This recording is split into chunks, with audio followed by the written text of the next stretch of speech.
Julius Debra. I'm not intimidated at all. He's also practical like you. Well, I have the big vision. You can be practical, but you have to. I'm a big dreamer. Let me share one of my strategies with you. We have 16 regional capitals.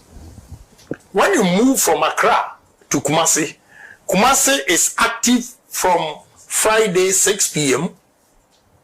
to Sunday 2 p.m. Ashanti region is dead. Because there are no businesses there. And you cannot determine the growth of the economy by the market women. No, that is not how you assess growth. So my first approach is that Accra is choked. We have to decentralize most of the ministries. First, Minister of Energy will go to Western Region. 2, Minister of Education will go to Central Region. See any Pebrofo? We give them education. 3, Ashanti Region is big area. You give them lands and forestry and works and housing. Northern Region, you take Minister of Agri because they have huge, vast lands that we can develop. Minister of Trade, Eastern Region. You give Sunyani Environment, Science and Technology. You continue to Upper East. Why? Because when the ministries are moved, one in Greater Accra, all those ministries, we're going to turn the ministry enclave as a financial hub. As a financial hub. Then we'll use why it is easy to start moving the ministries is that all the regional administration in the various regions are underutilized. The capacity. So initially when you move Minister of Energy, you split regional administration in Western Region into 2. When the workers go to Western Region, they begin to rent. People now will begin to build construction. People will make phone calls. People will go to restaurant, market to eat. That's the beginning of growth. Okay? People will stay in the hotel because one transaction may take you about 2 weeks. When you go to Movenpick, I see a lot of whites or foreigners there. They will go. Minister of Tourism will go to Volta region because you know why? Traveling around Volta region, I see the potential in tourism. Odo River, whatever they call, very simple. This young man came to visit me in Dubai and I showed him. This is what I mean. We are going to dredge the Odo River below sea level, clean everything, make sure we sack all those quarters, build affordable restaurants, we put boats, and I've tracked it. It starts all the way from Insawam. So can you imagine the tourism industry? What we are going to do? I showed him another right in the middle of the sea in Dubai. They've created an island. Ghana is the center of the world.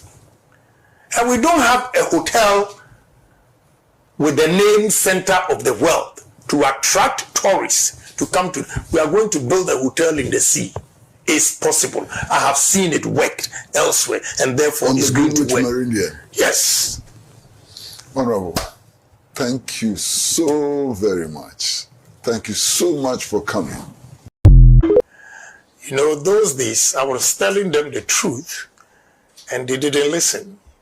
Rather, they used it against me that I was destroying the party. But let me take opportunity to explain. In March 2022, I had about 240 million cedis in 6 banks waiting for a contract. It delayed. And after that, it didn't happen because I came out openly to contest. I gave a contractor $100,000 to buy doors from Turkey for me. And the invoice he gave me was 600,000 cedis. In August, when the goods arrived, he needed 100,000 to clear them, and he came. The invoice of $100,000 in August 2022 was 1,550,000. Why? Yeah, because of cedi depreciation. I was shocked. So when I gave the check, then I went back to calculate. In March 2022, the 240 million cedis was equivalent to $40 million because it was 6 cedis to $1. That is why I gave him 100,000 and he gave me invoice of 600. The same 100,000 in August 2022, it was 1,550,000. I went upstairs and started calculating the value in dollars. The $40 million in March 2022 was 15,483,000. It'd be like strike 240 million divided by 1.550, and you see $15,483,000 from $40 million. Money in the banks that I've not used, taking risk to do business, and all gone. Yeah, just sitting in the bank. The depreciation, I lost almost $25 million. Am I the only businessman in this country? Colleagues, businessmen were also going through the same. And when they see me, they say, you people, we are waiting for you. I went to a great bank to transfer money to a Chinese supplier. And they gave me the rate. I said, wow, it's too expensive. Can you do something? For the first time, the lady, anytime I went there, she was quiet, never talked about politics. But this time, she was behind me when I was talking to her junior colleague. Then she retorted, then I must say, when your fundamentals are weak, your exchange rate will expose you. So the amount I was shocked. She could say that to you? Yes. A week later, I went to a great bank. There was a beautiful lady, we always joke. I got there, cracking the jokes. Normally she would laugh, but this time she was cold. Then I asked her, I said, honorable, we could jam me podia. So how can you make such a statement? And Kenoforiata's form, whatever you call it, was on her desk. And she was crying because she said in her sleep, the husband will wake her up. Why? What is wrong? Well, according to her, the husband will hear her say, sigh, and she's not even aware. In her subconscious, she's thinking of, the money that she's lost and everything. And her problem was that she did not tell the husband that she had invested the money. So she couldn't tell the husband. Another time, one deputy chief executive, MPP, called me, said, Honorable, she was a nurse in UK, came back, invested a pension in these bonds. Now, and listen to what she said. Say, I did finance in Toronto University of Toronto. But what Ken Ofori-Atta has brought, I don't even understand. Then I jokingly said, but you did finance University of Toronto, and me, I said them to my middle school. Yeah. You see how you cracking up the same way. Then she said, Honorable, look, I'm not joking. It's serious. So I had to go to the minister. Say, Minister, this will cause us defeat. And even our own people are disgruntled. So if you can do something about it. If you remember very well, they extended the date.